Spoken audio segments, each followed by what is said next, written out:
जय श्री कृष्ण, जय सच्चिदानंद। सभी प्रेमी भक्तों का गुरु महिमा यूट्यूब चैनल पर मैं हार्दिक अभिनंदन करती हूँ। हमारे धर्मशास्त्रों में कहा गया है कि धर्म एवं मानवता की रक्षा के लिए ही भगवान का अवतार होता है। वेद पुराणों में सृष्टि उद्धार, शास्त्रों तथा धर्म की रक्षा हेतु भगवान के दशावतार का वर्णन है। धरती पर प्रलय आने के कुछ समय पहले भगवान विष्णु ने सृष्टि का उद्धार के लिए मत्स्य अवतार लिया। सतयुग के उस काल में महाप्रतापी राजा सत्यव्रत कृतमाला नदी में स्नान कर रहे थे। तभी स्नान करते हुए जब वह सूर्य को अर्घ्य दे रहे थे तो उन्होंने अपना हाथ उठाया तो उनकी अंजलि में एक छोटी सी मछली आ गई। राजा सत्यव्रत ने उस मछली को नदी में छोड़ दिया। तब मछली बोली, हे राजन, इस जल में बड़े बड़े जीव रहते हैं जो छोटे छोटे जीवों को मारकर खा जाते हैं। कृपा करके मेरे प्राणों की रक्षा कीजिए। तब उनके हृदय में उस मछली के लिए दया उत्पन्न हुई और वह उस मछली को अपने कमंडल में रखकर महल में ले आए। प्रातःकाल जब सत्यव्रत नींद से उठे तब मछली का शरीर इतना बड़ा हो चुका था कि कमंडल भी छोटा पड़ने लगा।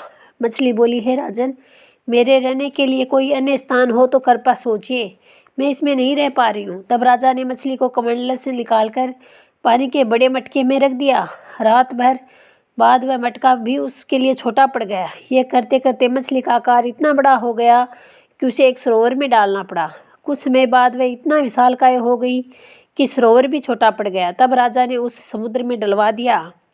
राजा सत्यव्रत मनु उस विलक्षण मछली के वृहत आकार को देखकर चकित होकर बड़े ही विनम्र स्वर में बोले कि आप कौन हैं? उस मछली रूप में भगवान विष्णु ने उत्तर दिया कि मैंने हयग्रीव नामक दैत्य के वध के लिए अवतार लिया है। छल से इस दैत्य ने वेदों को चुरा लिया है। उसके कारण जगत में चारों ओर अज्ञानता और अधर्म फैल गया है। भगवान विष्णु ने आगे फिर कहा कि आज के 7वें दिन बाद पृथ्वी पर प्रलय आएगी। वह समय बहुत ही भयानक होगा। संपूर्ण पृथ्वी जलमग्न हो जाएगी। उस समय आपके पास एक नाव आएगी। उस नाव में अनाज, औषधियों के बीज, पशु, अन्य जीव जंतुओं के जोड़े, सब त्रिशूल को साथ में लेकर आप सवार हो जाइए। उसी समय मैं आपसे मिलूंगा। राजा सत्यव्रत ने भगवान का यह आदेश स्वीकार किया और 7वें दिन जब पृथ्वी पर प्रलय चक्र ने जब अपना आकार बढ़ाना शुरू किया, समुद्र का जल अपनी सीमाओं को लांघकर सब कुछ जलमग्न कर दिया। उसमें राजा को एक विशालकाय नाव दिखाई दी। भगवान के आदेश के अनुसार सप्तऋषियों को सम्मानपूर्वक नाव में चढ़ाया। महत्वपूर्ण सभी सामान लेकर राजा स्वयं बैठ गए। सागर की असीम लहरों के वेग के से नाव अपने आप चलने लगी। चारों ओर अपार जलराशि के साथ नाव और कुछ नहीं दिखाई दे रहा था। भगवान विष्णु ने मत्स्य रूप में सभी लोगों को दर्शन दिए। उनकी असीम कृपा से आत्मज्ञान पाकर सत्यव्रत एवं सप्तऋषि धन्य हुए। जल प्रलय का प्रकोप जब शांत हुआ तो भगवान ने दैत्य हयग्रीव का वध किया और उससे वेदों को वापस लेकर ब्रह्मा जी को सौंप दिया।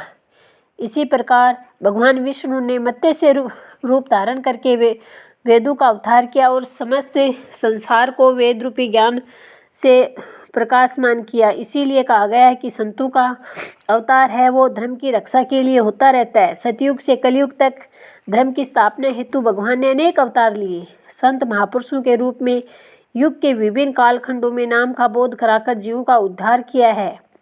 क्योंकि वेद पुराण आदि धर्म ग्रंथों में वर्णित ज्ञान वह प्रभु के वास्तविक स्वरूप समय के साथ लुप्त हो जाता है।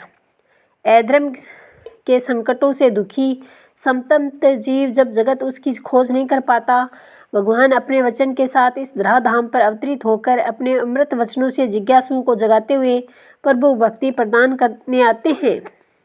कलिकाल में जीव इतना दुर्बल एवं अज्ञानी हो गया है कि वह मानवता को छोड़कर अपना पथ बदल दिया है। उसको बदलने के लिए एकमात्र सत्संग रूपी ज्ञान गंगा में समय के क्षत्रिय ब्रह्मनिष्ठ इस धरती पर आकर हमेशा जगाते रहते हैं। जैसा कि संत शिरोमणि गोस्वामी तुलसीदास जी ने लिखा है कि राम नाम को कल्पतरु कली कल्याण निवास, जय ही सुमिरत भय भांगते तुलसी तुलसीदास। कण कण में रमण करने वाले प्रभु के नाम का कल्पवृक्ष कलयुग के जीवों के कल्याण हेतु निवास करेगा। जिसके नाम का सुमिरन कर भांग जैसे श्रीहीन तुलसीदास भी तुलसी के समान गुणकारी हो गए। जग के विविध प्रपंचों से दुखी मानव का मन भी जाने अनजाने उसी परम औषधि के लिए भटक रहा है। जिससे धर्म की स्थापना हो और मानवता को विनाश से बचाया जा सके। इसीलिए हमें उस औषधि को ग्रहण करके निरंतर उसका सेवन करते रहना है। इसी के साथ जय श्री सच्चिदानंद, जय श्री कृष्ण।